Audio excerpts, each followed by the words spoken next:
स्वागत है आपका टीवी9 भारतवर्ष के इस बुलेटिन में। आपके साथ मैं हूं सुमेरा खान। आगे बढ़ने से पहले बारिश और उसके बाद बने हालात से जुड़ी 25 बड़ी खबरें देखते हैं। हिमाचल प्रदेश के कुल्लू में 7 सेकंड में भर भरा कर गिरी सब्जी मंडी की इमारत, पार्वती नदी में समाई। हिमाचल में कुल्लू में मलावा गांव में बादल फटने से मची तबाही, पावर प्रोजेक्ट का डैम ओवरफ्लो, नदी के आसपास के घरों पर मंडराया डूबने का खतरा। हिमाचल प्रदेश में मंडी के थलटू खोड के पास बादल फटा, पानी के साथ 3 मकान बहे, 2 शव बरामद, 1 को जिंदा निकाला गया, 8 लोग अभी भी लापता। हिमाचल के शिमला जिले में फटा बादल, शिमला के डिप्टी कमिश्नर अनुपम कश्यप का दावा, रामपुर इलाके के समेज खड्ड में 36 लोग लापता, 2 शव बरामद। हिमाचल प्रदेश के शिमला में बादल फटने के बाद मची तबाही, रेस्क्यू ऑपरेशन जारी, एसडीआरएफ की टीम मौके पर मौजूद। हिमाचल के शिमला में उफान पर बह रही है समवाल्दे नदी, रामनगर के घरों में घुसा नदी का पानी, तेज बहाव में बह गया घरों का सामान। शिमला के रामपुर में बादल फटने के बाद हुई तबाही का एक और वीडियो सामने आया, हाइड्रो प्रोजेक्ट के पास बादल फटा। हिमाचल के चंबा में भी बादल फटने से मची भारी तबाही, कई घरों में आई दरारें, कारें मलबे में दबी। हिमाचल प्रदेश के 10 जिलों में बारिश का ऑरेंज अलर्ट, कांगड़ा जिले के धर्मशाला में बारिश का दौर जारी। भारी बारिश और बादल फटने से हुई तबाही पर हिमाचल प्रदेश के मुख्यमंत्री सुखविंदर सुक्खू ने बुलाई इमरजेंसी मीटिंग, गृह मंत्री अमित शाह ने भी सीएम सुक्खू से हालात की ली जानकारी। हिमाचल प्रदेश में बादल फटने से हुए हादसों पर राहुल गांधी ने दुख जताया, सीएम सुक्खू से जानकारी ली। उत्तराखंड के रुद्रप्रयाग के सोनप्रयाग मुख्य बाजार में लैंडस्लाइड, आवाजाही पूरी तरह से बंद, फंसे लोग। उत्तराखंड में टिहरी गढ़वाल के जखनियाली इलाके में बादल फटा, एसडीआरएफ की टीम ने एक शख्स को बचाया, हादसे में कई लोग लापता। उत्तराखंड के रुद्रप्रयाग के केदारनाथ पैदल मार्ग पर भीमबली के पास बादल फटा, अब तक 8 लोगों की मौत, 6 लोग घायल, पैदल मार्ग का बड़ा हिस्सा पानी के साथ बहा। उत्तराखंड के ऋषिकेश में भारी बारिश की वजह से उफान पर बह रही है गंगा नदी, लोगों से नदी से दूर रहने की अपील की गई। उत्तराखंड के अल्मोड़ा में बादल फटने से भारी तबाही, जागेश्वर धाम में भारी नुकसान, बादल फटने के बाद भागीरथी नदी में उफान। बारिश के बाद नई संसद में पानी का रिसाव, अखिलेश यादव ने संसद में पानी टपकने का वीडियो किया शेयर, कहा बीजेपी सरकार में बनी हर नई छत से पानी टपक रहा है। दिल्ली में बारिश के बीच हुआ हादसा, 3 लोगों की मौत, कई घायल, 27 इमारतों के गिरने की भी खबर। दिल्ली के दरियागंज में भारी बारिश के बीच हादसा, स्कूल की दीवार गिरी, कई गाड़ियों पर गिरा मलबा। फरीदाबाद के बल्लभगढ़ में बरसाती पानी ज्यादा होने की वजह से नाले में गिरा युवक, नाले के पानी में डूबने से युवक की मौत हुई। राजस्थान के जयपुर में तेज बारिश के बीच एक मकान की दीवार ढहने से हादसा, एक बच्चे समेत 3 लोगों की मौत। राजस्थान के चूरू में भारी बारिश की वजह से एक पुरानी हवेली गिरी, निचले इलाकों में घुसा पानी, चूरू ब्लॉक से सभी स्कूलों को आज बंद रखा गया। केरल के वायनाड में बारिश के बीच हुई लैंडस्लाइड में 254 लोगों की मौत, 300 से ज्यादा लोग लापता, रेस्क्यू ऑपरेशन जारी। केरल के वायनाड में हुए लैंडस्लाइड हादसे के बाद आज प्रियंका और राहुल गांधी वायनाड पहुंचे, हालात का लिया जायजा। तटीय कर्नाटक में आज भारी बारिश की चेतावनी, उडुपी और दक्षिण कन्नड़ में स्कूल कॉलेज बंद रखने का फैसला। ईरान में हमास चीफ हानिया के मारे जाने के बाद से दुनिया की तस्वीर और समीकरण तेजी से बदलने जा रहे हैं। मिडिल ईस्ट में तबाही का नया ट्रिगर दबने का खतरा मंडरा रहा है। कहा जा रहा है कि अब महायुद्ध का टालना मुश्किल है। हमास और हिजबुल्लाह साथ हैं और वो खुद को और मजबूत करने की कोशिश करेंगे। ईरान ने इजराइल से बदले का ऐलान कर दिया है। लेबनान और फिर ईरान में हमले को लेकर इजराइल अभी अकेला पड़ता हुआ दिख रहा है। तेजी से बदलते समीकरण के बीच बड़ा सवाल अमेरिका को लेकर है। अगर ईरान ने इजराइल पर हमला किया तो अमेरिका खामोश बैठेगा या सीधी जंग में कूदेगा? इसी से जुड़ी एक बड़ी खबर आपको इस वक्त बता दें। मोहम्मद दाइफ के मारे जाने की पुष्टि हो गई है। इजरायली डिफेंस फोर्स ने कहा है कि मोहम्मद दाइफ मारा गया है। 13 जुलाई के हमले में मारा गया दाइफ। अल मवासी कैंप में मोहम्मद दाइफ मारा गया, ये दावा किया जा रहा है इजरायली डिफेंस फोर्सेस द्वारा। 7 अक्टूबर के हमले का मास्टरमाइंड था दाइफ, और अब कहा यह जा रहा है कि दाइफ को खत्म कर दिया गया है। इजरायली डिफेंस फोर्स की तरफ से इसका दावा किया जा रहा है। इसी से जुड़ी एक और बड़ी खबर आपको बता दें। हमास की मिलिट्री यूनिट का हेड था दाइफ। ये जानना जरूरी है कि कौन था और उसको लेकर ये दावा कितना महत्वपूर्ण है। हमास के बड़े हमले प्लान करता था दाइफ। इजराइल में 7 अक्टूबर के हमले को उसी ने लीड किया था, और अब ये दावा इजरायली डिफेंस फोर्स कर रही है कि दाइफ मारा गया है। इस पर और ज्यादा जानकारी के लिए हमारे साथ TV9 भारतवर्ष संवाददाता मनीष झा जुड़ गए हैं। मनीष, इससे पहले भी कई बार अलग अलग तरह के दावे किए जाते रहे हैं दाइफ को लेकर, क्या इस बार अलग है इजरायली डिफेंस फोर्स के दावे में, और कितना यकीन किया जा सकता है इस बात पर कि दाइफ को खत्म कर दिया गया है? देखिए, अब तक जो दावे किए गए थे वो अलग अलग तरह के लोग, अलग अलग तरह की संस्थाओं का था, लेकिन इस बार का जो दावा है वो खुद IDF का है। इस बार का दावा इजराइल के रक्षा मंत्री का है, और इस वक्त इजराइल के रक्षा मंत्री ने सोशल मीडिया पर भी अपनी एक फोटो पोस्ट की है जिसमें दाइफ के नाम के आगे क्रॉस का निशान भी लगा रहे हैं। दरअसल 18 दिन तक इंतजार किया इस ऐलान को करने के लिए IDF ने। 13 जुलाई को हमला हुआ था। 13 जुलाई के बाद से ये लगातार कहा गया कि अल दाइफ हमारे टारगेट पर है, अल दाइफ हमारे टारगेट पर है, और ये कहा गया कि जिंदा है या नहीं है। लेकिन 18 दिन बाद आज जाकर इजराइल ने, IDF ने ये ऐलान किया कि हमने जो हमला किया था 13 जुलाई को, उसकी पुष्टि हो गई है कि अल दाइफ मारा गया है। क्योंकि देखिए, अल दाइफ का मारा जाना एक बहुत बड़ी उपलब्धि है IDF के नज़र में। वो इसलिए क्योंकि हमास का जो अल कसाम ब्रिगेड है उसका हेड था, मतलब अगर आप कहें तो हमास का वो डिफेंस मिनिस्टर था। तो वैसी स्थिति में हमास का पॉलिटिकल चीफ इस्माइल हानिया कल मारा गया है, और आज जब इजराइल ने यह घोषणा की है कि हमास का डिफेंस मिनिस्टर भी नहीं रहा, तो आप समझ सकते हैं कि इजराइल के मन में अभी क्या कुछ चल रहा होगा। जी हाँ, आपके पास आएंगे और भी जानकारी लेंगे, क्योंकि ये बहुत बड़ी खबर है। ये पूरी तरह से कमर तोड़ने वाली खबर है कि हमास की कमर तोड़ दी गई है इजराइल द्वारा, अगर ऐसा हुआ है, जो कि अब इजराइल दावा कर रहा है। देखिए, 2 तस्वीरें हम आपको दिखा रहे हैं। एक तरफ इस्माइल हानिया की तस्वीर है जिसे मारा गया है, और दूसरी तरफ मिलिट्री यूनिट को हेड करने वाले दाइफ को भी ढेर कर दिया गया है। तो ये 2 बड़ी जानकारियां, ये 2 बड़ी खबर जो इजरायली डिफेंस फोर्स की 2 बड़ी उपलब्धियां हैं, और ये पूरी तरह से हमास की लीडरशिप को खत्म कर देती हैं अगर ऐसा हुआ है जो कहा जा रहा है। मनीष, लेकिन क्या इसको पिंच ऑफ सॉल्ट के साथ लेना चाहिए? क्योंकि दाइफ को लेकर भी तमाम तरह की थियरीज हैं, है नहीं है, कहाँ है, वहाँ है या नहीं है, उसको लेकर अगर अब इजराइल दावा कर रहा है तो कितना ठोस है ये दावा, और क्या उसके लिए उन्होंने और भी कोई साक्ष्य सामने रखे हैं, और भी कोई उन्होंने प्रूफ सामने रखे हैं कि दाइफ मारा गया है? देखिए, उन्होंने अपनी तरफ से जो आधिकारिक ऐलान किया है उससे ये साफ तौर पर लग रहा है कि IDF को या फिर उनकी जो सिक्योरिटी एजेंसी है ISA, उनके पास इससे संबंधित कुछ और मटेरियल एविडेंस भी मिल गए हैं, यानी जिन बातों का वो इंतजार कर रहे थे। देखिए, 18 दिन पहले हमला किया था, और 18 दिन के बाद वो वेट करते रहे। उन्होंने अपने तमाम तरह के एविडेंस जुगाड़ लिया, क्योंकि उनके लिए भी ये केवल दावा करने भर का बात नहीं था, बल्कि दाइफ का मारा जाना एक बड़ी उपलब्धि हो सकती थी IDF के लिए। इसलिए 18 दिन तक उन्होंने इंतजार किया, जब वो पूरी तरह से कंफर्म हो गए। इसलिए जब आप ये कह रही है पिंच ऑफ सॉल्ट, तो मुझे लग रहा है कि कम से कम अभी जिस अंदाज में उन्होंने ऐलान किया है उससे तो यही लगता है कि 101% अब ये पुष्टि हो गई है कि मोहम्मद दाइफ जिंदा नहीं रहा। मोहम्मद दाइफ का मारा जाना बहुत बड़ी उपलब्धि है, जैसा कि मनीष हमें जानकारी दे रहे हैं, जो अब इजरायली डिफेंस फोर्स द्वारा इस बात की पुष्टि की गई है। मोहम्मद दाइफ का मारा जाना पूरी तरह से हमास को डीमोटिवेट करेगा। एक के बाद एक हानिया और फिर दाइफ का मारा जाना हमास के लिए एक बहुत बड़ा सेटबैक है।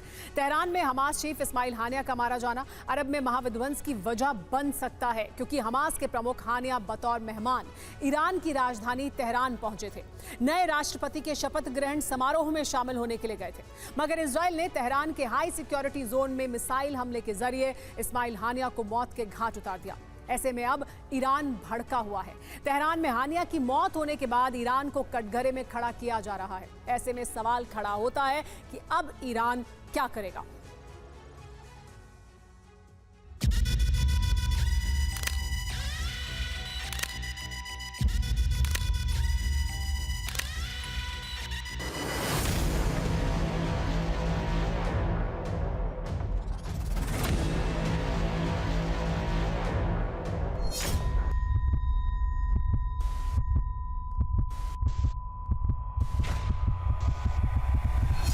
9 महीने 23 दिन बाद ईरान की राजधानी तेहरान में इजरायली पीएम नेतन्याहू का इंतकाम पूरा हुआ। 9 महीने 23 दिन बाद हमास का प्रमुख मिसाइल हमले में मारा गया।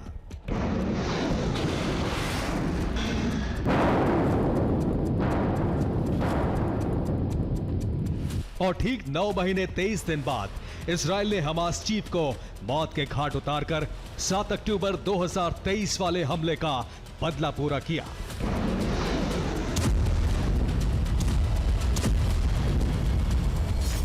गौर करने वाली बात यह है कि हमास चीफ इस्माइल हानिया का शिकार इजरायल ने गाजा या फिर कतर में नहीं, बल्कि ईरान की राजधानी तेहरान के हाई सिक्योरिटी जोन में घुसकर किया।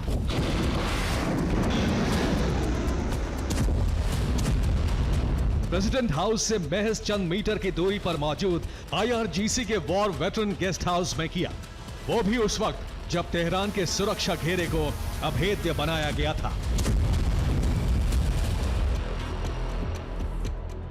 तेहरान के कोने कोने में डिफेंस सिस्टम और मिसाइलें तैनात की गई थी। बावजूद इसके इजरायल ने हानिया के हंट ऑपरेशन को बड़ी आसानी से पूरा किया। मीडिया रिपोर्ट्स में दावा किया जा रहा है कि इजरायली खुफिया एजेंसी मोसाद ने हानिया के खात्मे का प्लान बनाया। मोसाद ने तेहरान में मौजूद हमास के प्रमुख हानिया की लोकेशन ट्रेस की। इसके बाद इजरायली सेना ने हानिया के ठिकाने पर मिसाइलें बरसाई।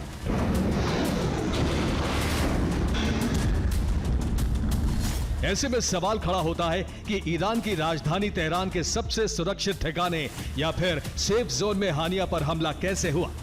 कैसे तेहरान की सुरक्षा में तैनात एयर डिफेंस इजरायल के मिसाइलों को रोकने में नाकाम रहे?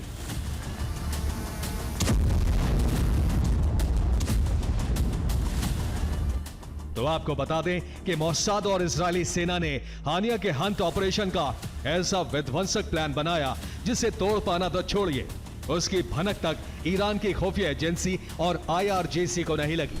आखिर कैसे, ये भी जान लीजिए।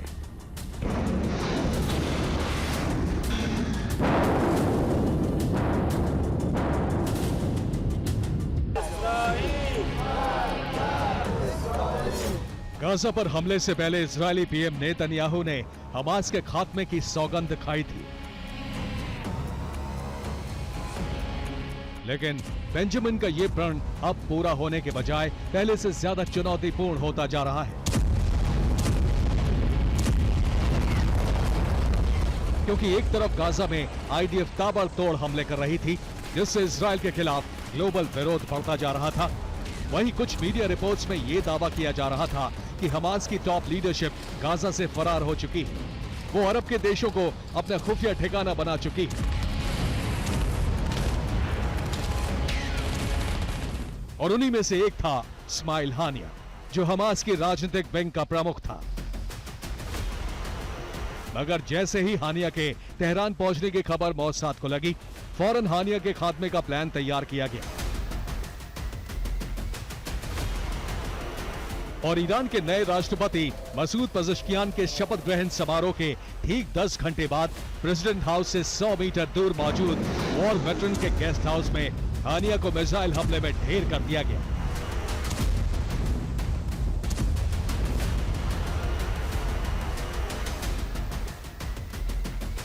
हानिया के खात्मे की खबर के बाद ईरान समेत पूरी दुनिया में सनसनी फैल गई। ईरान की सरकार और सेना पर भी सवाल खड़े किए जाने लगे, क्योंकि हानिया बतौर मेहमान तेहरान पहुंचे थे। वो राष्ट्रपति के शपथ ग्रहण समारोह में शामिल होने पहुंचे थे। ऐसे में आशंका जताई जाने लगी है कि आखिर तेहरान के हाई सिक्योरिटी जोन में हानिया की हत्या कैसे हुई? प्रेसिडेंट हाउस से 100 मीटर दूर इजरायल ने मिसाइल कैसे दागी? हानिया की हत्या से जुड़ा इनपुट खुफिया एजेंसी को क्यों नहीं मिला? इस्माइल हानिया की हत्या में ईरान के विरोधी गुटों का भी हाथ है। तेहरान का डिफेंस सिस्टम इजरायली मिसाइलों को रोकने में नाकाम कैसे रहा?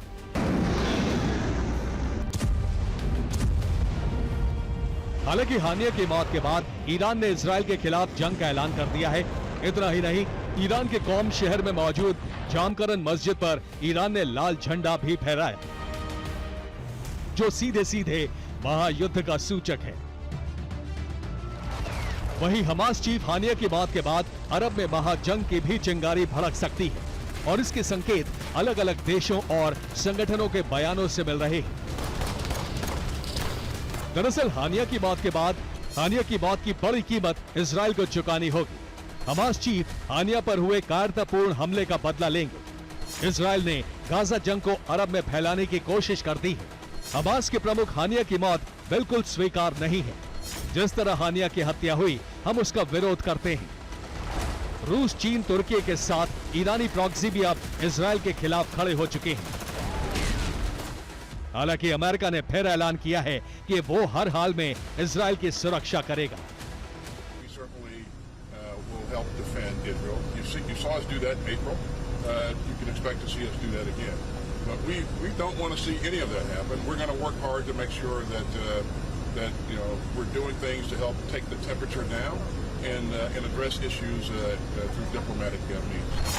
अमेरिका का ये बयान इस बात का संकेत है कि अगर इजराइल पर हमला हुआ तो अमेरिका भी इस जंग में खुद को झोंक देगा, क्योंकि दावा किया जा रहा है कि हानिया की मौत के बाद ईरान के सुप्रीम लीडर खामेनेई ने IRGC की बैठक ली, जिसमें इजराइल पर आक्रमण का ब्लूप्रिंट तैयार किया गया। इतना ही नहीं, ईरानी प्रॉक्सी के जरिए इजराइल पर चौतरफा हमले की भी तैयारी शुरू हो चुकी है।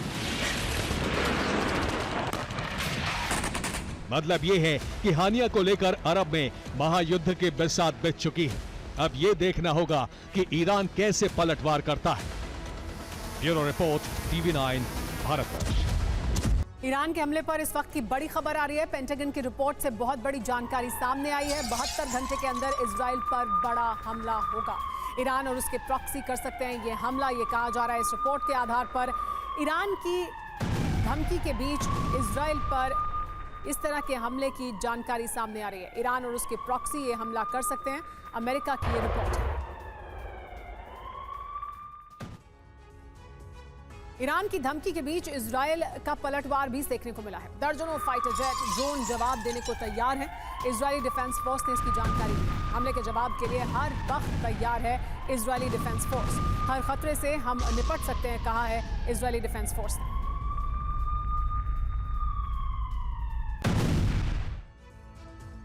आपको बताते हैं हानिया के सफाई के बाद कैसे तेहरान में हलचल तेज है और शीर्ष नेतृत्व में बैठकों का दौर जारी है।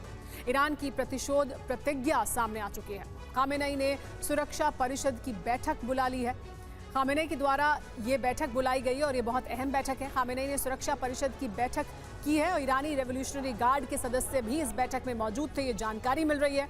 बैठक में इजराइल को तबाह करने का आदेश दे दिया गया है खामेनेई द्वारा। 72 घंटों के अंदर इजराइल पर बहुत बड़े हमले की तैयारी की जा रही है ईरान द्वारा। ईरान के विदेश मंत्री ने कतर और सऊदी अरब को जानकारी भी दी है। तेल अवीव और हाइफा पर हमले का प्लान तैयार किया गया है। IDF के सैन्य ठिकानों पर ड्रोन और मिसाइलों से हमला किया जाएगा। एक और बड़ी खबर, ईरान पर हमले के लिए अमेरिका में भी मांग उठी है। ईरान पर पहले हमला कर सकता है इजराइल, ये कहा गया है अमेरिका द्वारा। कई इजरायली अमेरिकी सुरक्षा विशेषज्ञों की दलील भी सामने आई है। इजराइल को हमले का इंतजार नहीं करना चाहिए, ये कहा जा रहा है अमेरिका द्वारा। तो अमेरिका में एक अलग तरह की रणनीति पर काम करने की बात हो रही है। कहा जा रहा है कि पहले हमला कर देना चाहिए इजराइल को। इजराइल पर हमला करने से पहले ईरान ने अरब देशों को चेतावनी दी है। अरब के जो मुल्क इजराइल को अपना एयर स्पेस देगा, ईरान उस पर भी टारगेट करेगा। 14 अप्रैल को जॉर्डन की एयरफोर्स ने की थी इजराइल की मदद, तो अब ईरान ने बाकी तमाम जो अरब के देश हैं उन्हें भी ये चेतावनी जारी कर दी है कि अगर आप इजराइल की मदद करेंगे, अगर आप अपनी एयर स्पेस इजराइल को देंगे, तो फिर आप भी हमारे टारगेट पर होंगे। क्योंकि जॉर्डन ने ऐसा किया था और उसी को लेकर अब ये चेतावनी जारी की गई है इजराइल द्वारा।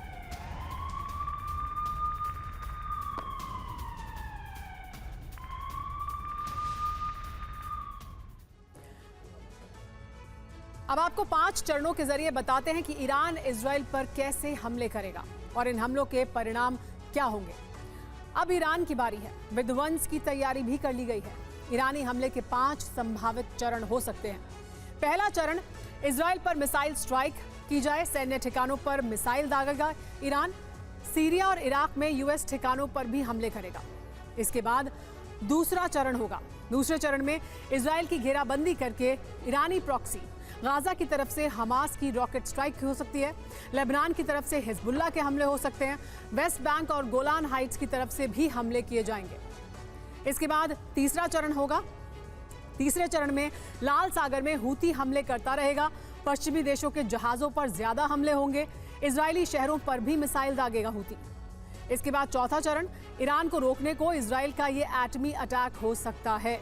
इजराइल और ईरान के परमाणु संयंत्रों पर हमला कर सकता है। पांचवा चरण, पेंटागन की आशंका यह है कि ईरान न्यूक्लियर अटैक करेगा। ईरान के पास पर्याप्त परमाणु बम की आशंका भी है, जो अमेरिका को एक बड़ा डर है। इसी से जुड़ी एक और बड़ी खबर यह कि मिडिल ईस्ट से दुनिया की टेंशन बढ़ाने वाली खबर सामने आ रही है। पहली बार ईरान का सीधे जंग का ऐलान सुनने को मिला है। खामेनेई ने इजराइल पर सीधे हमले के आदेश दिए हैं। TV9 पर कुछ देर पहले ईरान पर एक बड़ी जानकारी हम आपके सामने रखने वाले हैं।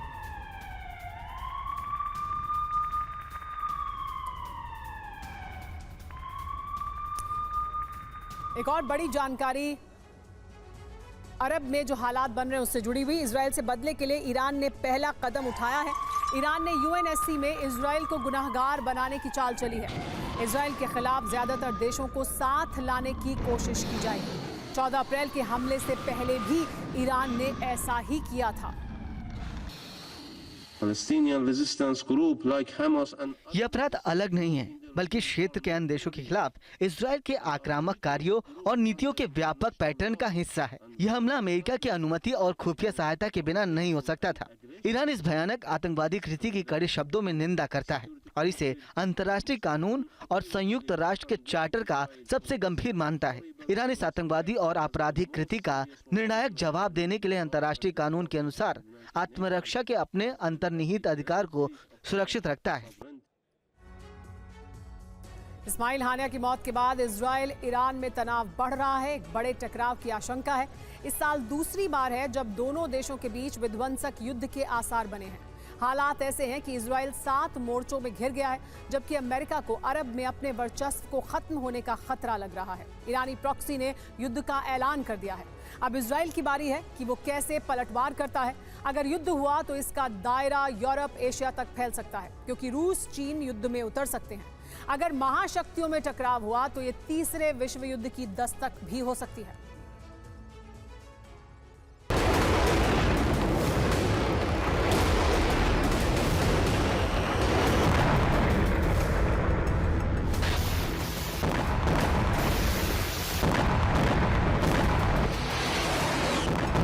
इजराइल की तबाही का ब्लूप्रिंट तैयार हो चुका है।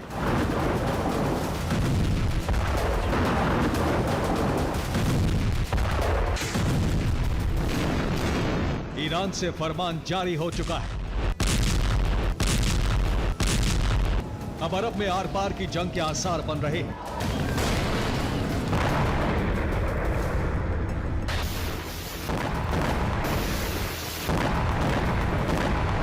या तो इजराइल का सर्वनाश हो जाएगा या फिर ईरानी प्रॉक्सी का संपूर्ण खात्मा होकर रहेगा।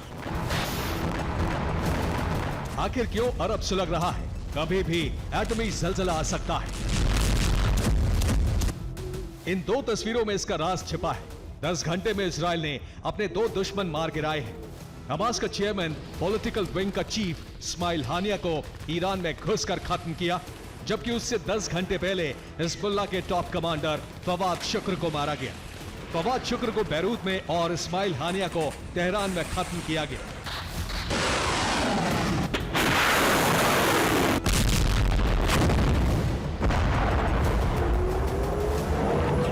घंटे में इजराइल ने 2 टॉप कमांडर को मारकर बता दिया कि वो रुकने वाला नहीं है। हमास और हिजबुल्लाह की टॉप लीडरशिप को खत्म करके ही दम लेगा। इजराइल के इस आक्रामक तेवर के बाद मुस्लिम देशों का गुस्सा बढ़ता जा रहा है। खास करके ईरान और तुर्की ने ऐलान कर दिया है कि इजराइल को इसका अंजाम भुगतना पड़ेगा। अगर इजराइल के खिलाफ इस्लामिक देश एकजुट हुए तो पश्चिमी देशों को इजराइल का साथ देने के लिए युद्ध में उतरना पड़ सकता है।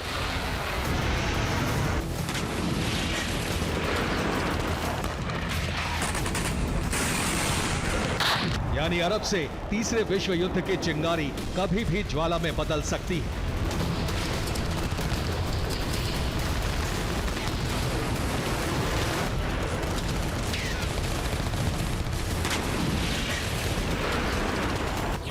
एक तरफ इजराइल, अमेरिका, ब्रिटेन, फ्रांस और दूसरे नेटो देश साथ आ सकते हैं। दूसरी तरफ ईरान, लेबनान, यमन, तुर्की के साथ चीन, रूस आ सकते हैं।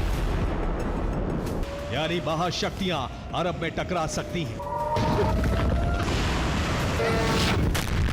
अरब के दूसरे देश शिया देश लेबनान ईरान के साथ हैं, क्योंकि ईरान लेबनान शिया मुल्क है, जबकि मुस्लिम ब्रदरहुड के नाम पर बाकी देश भी जुट सकते हैं। अरब में युद्ध की आग लग चुकी है। रूस और चीन इसलिए भी इस्लामिक मुल्कों के साथ आएंगे क्योंकि दोनों ही मुल्क अरब में अमेरिका के दबदबे को खत्म कराना चाहते हैं।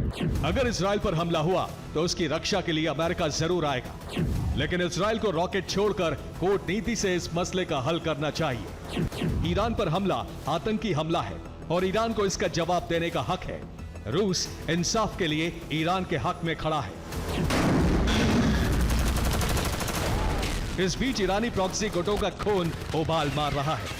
इजराइल पर हमले किए जा रहे हैं। खासतौर से यमन से संचालित हूती ने लाल सागर में ऐलान कर दिया है कि अब पश्चिमी देशों के हर जहाज को निशाना बनाया जाएगा।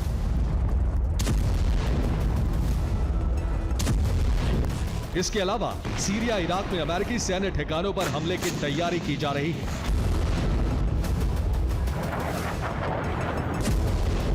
यानी इजराइल के साथ अमेरिका को भी टारगेट करने के लिए ईरानी प्रॉक्सी गोला बारूद के साथ तैयार है।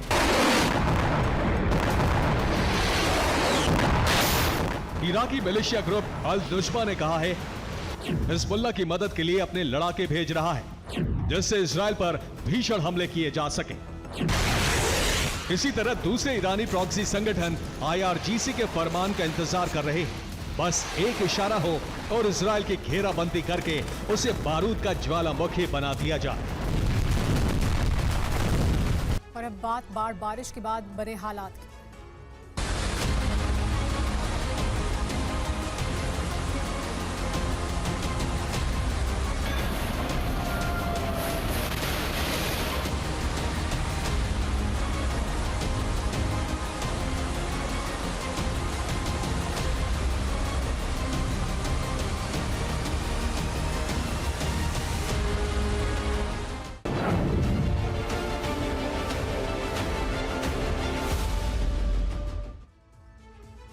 देश भर में बाढ़ से हाहाकार मचा है। भारी बारिश के बाद कई राज्य बाढ़ की चपेट में आ चुके हैं। क्या पहाड़, क्या मैदान, हर जगह बारिश से तबाही मची हुई है। हिमाचल से आई तस्वीरें डरा रही हैं तो उत्तराखंड के कई इलाकों में भी आफत की बारिश हो रही है। वहीं वायनाड से आई ड्रोन तस्वीरें खौफनाक हादसे की गवाही दे रही हैं। भारी बारिश दिल्ली, राजस्थान और यूपी के इलाकों में हाल बेहाल कर रही है। तस्वीरें देखिए किस तरह से अलग अलग शहरों में, अलग अलग राज्यों में बाढ़ की वजह से हालात लोगों के लिए कितने मुश्किल हो गए हैं।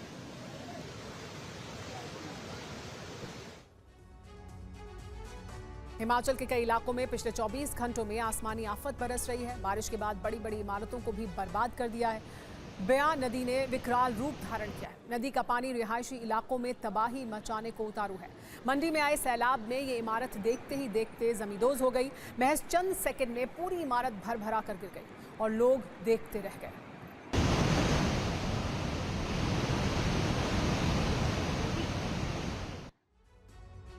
हिमाचल के चंबा में बादल फटने से बाहरी तबाही मची हुई है। तबाही के हालात बयां करती ये तस्वीरें भी सामने आ चुकी हैं।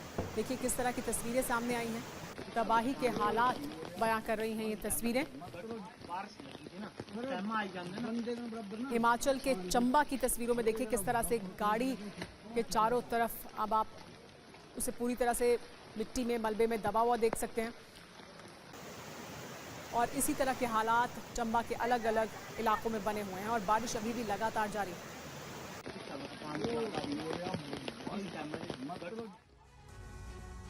पहाड़ों में मॉनसून ने तांडव मचा रखा है। हिमाचल प्रदेश से लेकर उत्तराखंड तक बादलों ने कोहराम मचा रखा है। कहीं बादल फट रहे हैं तो कहीं लैंडस्लाइड की आफत आई हुई है। नदियां अलग से हाहाकार मचाए हुए हैं। मकान, दुकान, इमारतें और सड़कें सब तबाह हो रहे हैं। चारों तरफ सैलाब से सिर्फ तबाही दिख रही है। देखिए ये रिपोर्ट।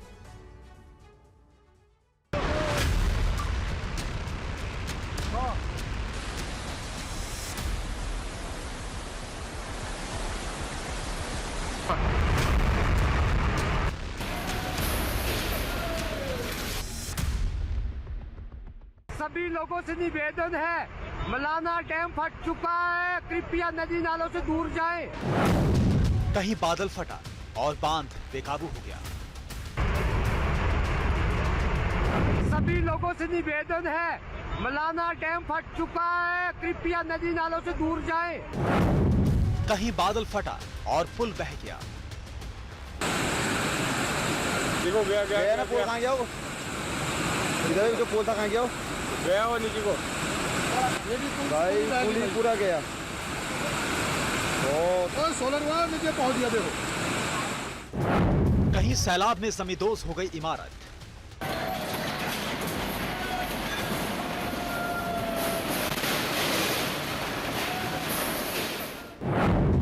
कहीं गंगा के तेज बहाव में बह गया ट्रक।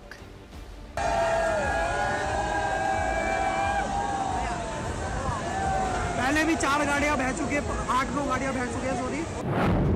कहीं पानी की धार में बहने लगी कार।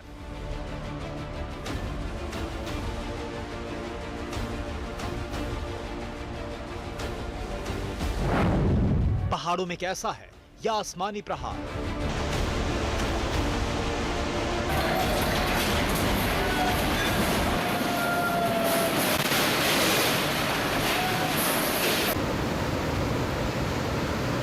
ये तस्वीरें साक्षात तबाही की हैं। ये तस्वीरें आसमानी प्रहार से आई उस आफत की हैं जिसने पहाड़ों में कयामत ला दी है। सभी लोगों से निवेदन है, मलाना डैम फट चुका है, कृपया नदी नालों से दूर जाएं। पहाड़ों में मचे हाहाकार की ये तस्वीरें हिमाचल प्रदेश के कुल्लू की हैं। कुल्लू के मलाड़ा इलाके में बादल फटने से भयंकर तबाही हुई। लोगों ने कहा कि पावर प्रोजेक्ट का डैम ओवरफ्लो होने से उसके टूटने का खतरा पैदा हो गया है। डैम ओवरफ्लो होने से भारी नुकसान हुआ है। नदी के आसपास मौजूद घरों में पानी भरने का खतरा पैदा हो गया है।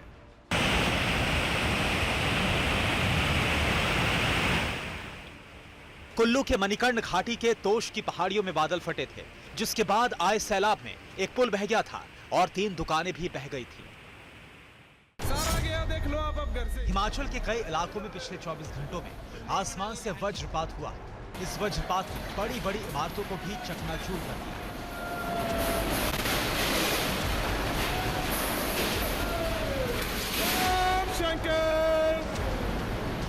हिमाचल के मंडी में आए सैलाब में ये इमारत देखते ही देखते जमींदोज हो गई।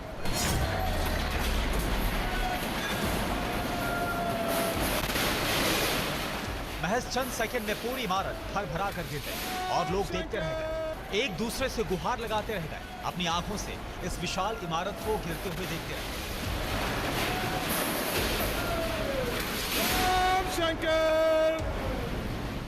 ये इमारत सब्जी मंडी में बनी थी। हालांकि बताया जा रहा है कि इमारत बहुत पुरानी नहीं थी, लेकिन कुदरत के प्रहार को नहीं झेल पाई और पल भर में जमीन में समा गई।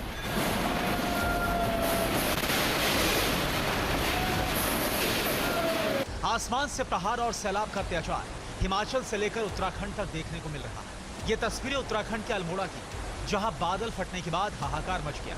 बादलों का गुस्सा फटा तो सैलाब में एक पुल बह गया। देखो गया ना पुल कहाँ गया वो? इधर जो पुल था कहाँ गया? बादल फटने से आए सैलाब के बाद अल्मोड़ा के जागेश्वर धाम के घाटों पर पानी चढ़ गया। पानी का बहाव इतना तेज था कि पुल उस वेग को सहन नहीं कर सका और उसका वजूद मिट गया। सैलाब ने आसपास के हिस्सों को भी अपनी जद में ले लिया। दरअसल लगातार हो रही बारिश की वजह से यहाँ नदी नालों में उफान आ गया। बहुत भयंकर हो गया, बहुत भयंकर। जागेश्वर धाम आज पहली बार इतनी बारिश हुई है जो कि यहाँ पे पुल भी बह चुका है। नदियों का जलस्तर बढ़ता ही जा रहा है। इसे देखते हुए आसपास के इलाके खाली कराए गए हैं। उत्तराखंड के हरिद्वार में भी गंगा नदी के बढ़ते जलस्तर से आफत आ गई है। गंगा नदी के तेज बहाव में कांवरियों का ट्रक बह गया। पहले भी 4 गाड़ियां बह चुकी है, 8-9 गाड़ियां बह चुकी है, सॉरी। पहले भी 8-9 गाड़ियां बह चुकी है। तस्वीरों में आप देख सकते हैं नदी का बहाव कितना तेज है और इसमें ये पूरा का पूरा ट्रक नदी में समा गया।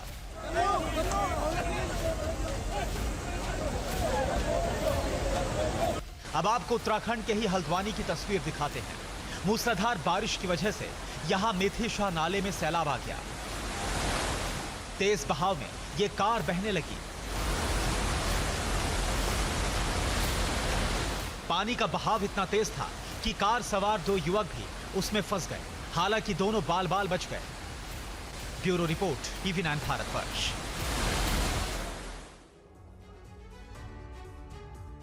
अगस्त में आसमानी आफत आ गई है। 24 राज्यों में भारी बारिश का अलर्ट है। हिमाचल प्रदेश के शिमला में बादल फटने से हर तरफ तबाही मच गई है। शिमला में बादल फटने से 36 से ज्यादा लोग लापता बताए जा रहे हैं। एनडीआरएफ की टीमें रेस्क्यू ऑपरेशन में जुटी हुई हैं। मुख्यमंत्री ने बादल फटने के बाद आई तबाही को लेकर आपात बैठक बुलाई और राहत और बचाव के काम में तेजी लाने के निर्देश दिए हैं।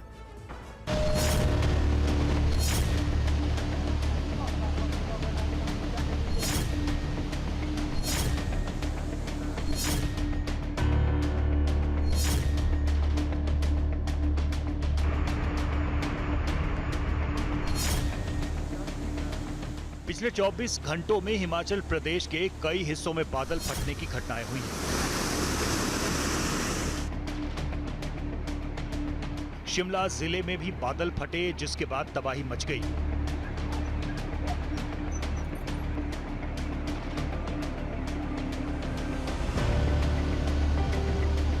शिमला से 100 किलोमीटर दूर रामपुर में झाकड़ी के हाइड्रो प्रोजेक्ट के पास गुरुवार सुबह बादल फटा, जिसे समेज खड्ड में सैलाब आ गया। मलबे में कई घर बह गए। हिमाचल में कुदरती तबाही पर हमारे संवाददाता आनंद प्रकाश पांडे ने मंडी की सांसद और एक्ट्रेस कंगना रनौत से बात की। आइए आपको सुनवाते हैं। मंडी से सांसद कंगना रनौत हमारे साथ हैं। मैम, अभी मंडी में हालात कैसे हैं ग्राउंड उसके बाद जो भी हादसा हुआ है? आपने देखा होगा जैसे कि जो खबरें वहाँ से आ रही हैं वो कुछ अच्छी नहीं है। आज जो प्रधानमंत्री जी ने भी अपने आप सारी सिचुएशन का जो है ब्यौरा दिया है, लेकिन it is an on going thing. अभी भी वहाँ पे काफ़ी स्थिति में जो है रेड अलर्ट, ऑरेंज अलर्ट है। तो सबसे पहले तो मैं सबसे यही विनती करती हूँ कि अभी अपने घरों से मत निकलिए और जितना आप सेफ रहेंगे प्रशासन के लिए भी उतना ही अच्छा रहेगा, जितने कम लोग जो है वो खतरे में पड़ेंगे। और बाकी मैंने भी आज सुबह हर जगह के जो है डिप्टी कलेक्टर से बात करके पूरी रिपोर्ट्स मांगी हैं, पर उनका भी यही कहना है कि अभी जो स्थिति ऐसी आप यहाँ पे ना ही कोई ट्रैवल करे। मैं भी चाहती थी कि लोगों को मिलूँ और उनसे जो है वो और क्या कर सकते हैं इस वक्त पे, तो उनका दर्द भी बांट सकते हैं। लेकिन हमें यही कहा गया है कि सिचुएशन अभी गंभीर है और भी बारिश हो सकती है और भी बादल फट सकते हैं। तो आप नहीं आइए कहीं भी। हिमाचल में मैं सैलानियों को भी ये मैं रिक्वेस्ट करती हूँ कि अभी हिमाचल ट्रैवल मत कीजिए। हालात सवाल होने में कितना वक्त है? कुछ असेसमेंट हुआ है? आज जो है कुछ लोग गायब हैं। 30-40 लोग जो हैं वो मिल नहीं रहे हैं और वो शायद नदी के प्रवाह में या तो हो सकता है बह गए हैं या तो वो लापता हैं। उनकी खोज भी जो है वो जारी है। वो कुल्लू डिस्ट्रिक्ट कुल्लू में है वो, और उसके साथ ही मंडी में मनाली का जो है वो हाईवे टूट गया है। तो उस तरह से, लेकिन आप देखिए ये बरसातों का मौसम है और बरसातें भी ऑनगोइंग है, तो हम अभी कुछ कह नहीं सकते कि कब तक चलेगा। तो इसीलिए अपने आप को सेफ रखें, अपने परिवार को सेफ रखें और जितना हो सके घर में रहें। फिलहाल वक्त हो गया एक ब्रेक का। आप बने रहिए TV9 भारतवर्ष के साथ।